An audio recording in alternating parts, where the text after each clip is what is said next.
انسانوں کے نام افزار ریحان۔ کیا بلاول نے ہماری تذلیل کروائی؟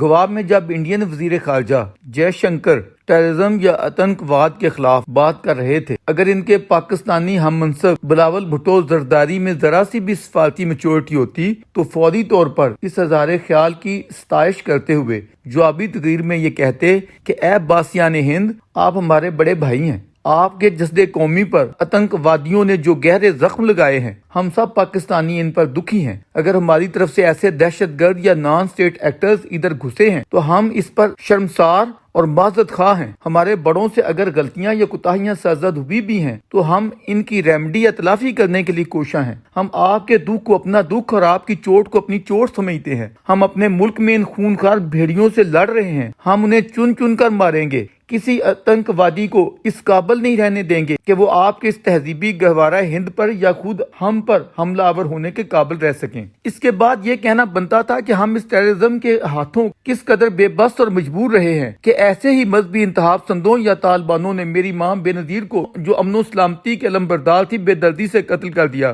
جس انسان میں معمولی عقل و شعور بھی ہو وہ موقع محل دیکھ کر بات کرتا ہے۔ یہ موقع قطعی طور پر دو طرفہ منافرتوں کو بھارنے کا نہیں تھا، کشمیر یا 370 کے حوالہ جات کا نہیں تھا۔ موجودہ حالات کی سنگینی کے پس منظر میں انڈین سرزمین پر بیٹھ کر ایسی چھیڑ خانی کوئی عقل و شعور سے پیدل شخص ہی کر سکتا ہے۔ بلاول بھٹو زرداری کے لیے تو اس کی 1% بھی گنجائش نہ تھی۔ ایک ایسے غیر ذمہ شخص کو نہ جانے کس سیانے نے اس ذمہ داری پر فائز کر دیا ہے۔ ابھی زیادہ عرصہ نہیں گزرا جب آپ نے نیو یارک میں انٹرنیشنل فورم پر 100-125 کروڑ انسانوں کے منتخب وزیر اعظم کے خلاف افسوسناک زبان استعمال کی، بے سروپا اور من گھڑت سٹوریاں بیان کرتے ہوئے الزامات عائد کیے۔ ایسی صورتحال پیدا ہو جانے کے بعد تھوڑی سوجھ بوجھ والا شخص بھی براہ راست فیس کرنے سے اعتراض کرتا ہے، تو پھر آپ کس برتے پر انڈیا گئے تھے؟ کیا بہتر نہیں تھا کہ حنا جلانی جیسے کام چلا رہی تھی ویسے کام چلا لیتی؟ اسد مجید خان جیسا تجربہ کار سفارتکار ان کی معاونت کر دیتا اور پاکستان کو یہ تحقیر نہ دیکھنی پڑتی جو آپ نے اپنے لاؤبالی پن میں دلوائی۔ ہمارے تجزیہ کار بڑی زیادتی کرتے ہیں جب وہ اپنے ذاتی تعلقات استوار رکھنے کے لیے خواہ مخواہ دور دور کی کوڑیاں ڈھونڈتے پائے جاتے ہیں،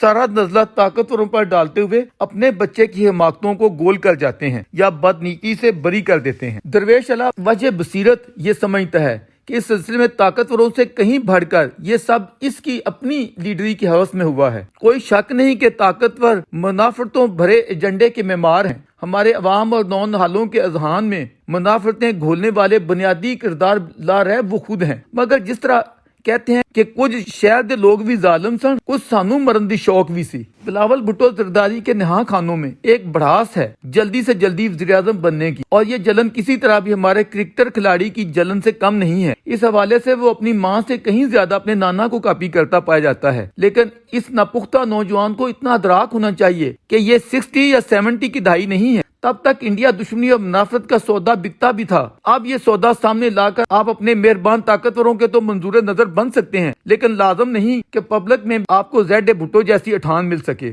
اگر مل بھی جائے تو آؤٹ پٹ کیا ہے؟ مرحوم نے اگر انڈیا سے 1000 سال تک جنگ لڑنے کا نعرہ لگایا تھا یا گھاس کھانے اور ایٹم بم بنانے کی جذباتی تقاریر کی تھی اور کریا تاشکند کے رازوں کی پوٹلی اٹھائے پھرتا تھا، تو آج کوئی بھی صاحب دانش اس کے ان تمام ڈراموں کی تحسین نہیں کر سکتا۔ آپ کا مدعا صرف اور صرف یہ تھا کہ میں بھی اپنے نانا کی طرح جب انڈیا میں کھڑے ہو کر کشمیر کا للکارا لگاؤں گا، اسی ٹیون میں جذباتی باتیں کروں گا جس طرح آپ نے وہاں بھی اور پھر واپس آ کر جس نوع کی پریس کانفرنس کی ہے۔ مقصد صرف یہ تھا کہ اس طرح میں جذباتی پاکستانی عوام کی آنکھوں کا تارا بن جاؤں گا، ایک نڈر اور بہادر عالمی لیڈر کہلاؤں گا، مگر یہ نہیں سوچا کہ میں اپنی یہ پرسنالٹی بلڈنگ وہاں دشمنی کی قیمت پر کر رہا ہوں۔ پاکستان کا وہ امیج جو پہلے ہی اقوام عالم کے سامنے دھندلا یا داغدار ہے اور اتنے بڑے انڈین عوام کی نظروں میں آتنکواد کا ہے، اسے مزید بڑھا یا بھڑکا کر آئے ہیں، رہتی کسر مظفر آباد جا کر نکال دی ہے۔ فرض کریں اگر یہ درویش اپنے ایک ناراض بھائی کو منانے کے لیے یا اس سے اپنے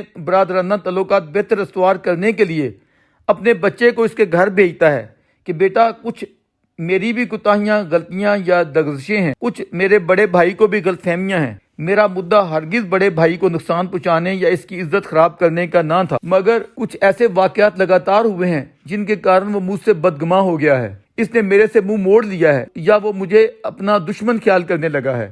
بیٹا تم اس کے پاس حاضر ہو کر کچھ ایسی میٹھی گفتگو کرو جس سے اس کی بدگمانیاں یا بے متعلق غلط فہمیاں دور ہو جائیں۔ میری کچھ کوتاہیوں یا زیادتیوں کے کارن اگر بھائی جان کچھ سخت بھی بول لیں تو تم حفظ مراتب کا خیال رکھتے ہوئے اپنا لب و لہجہ پیار والا نرم ہی رکھنا۔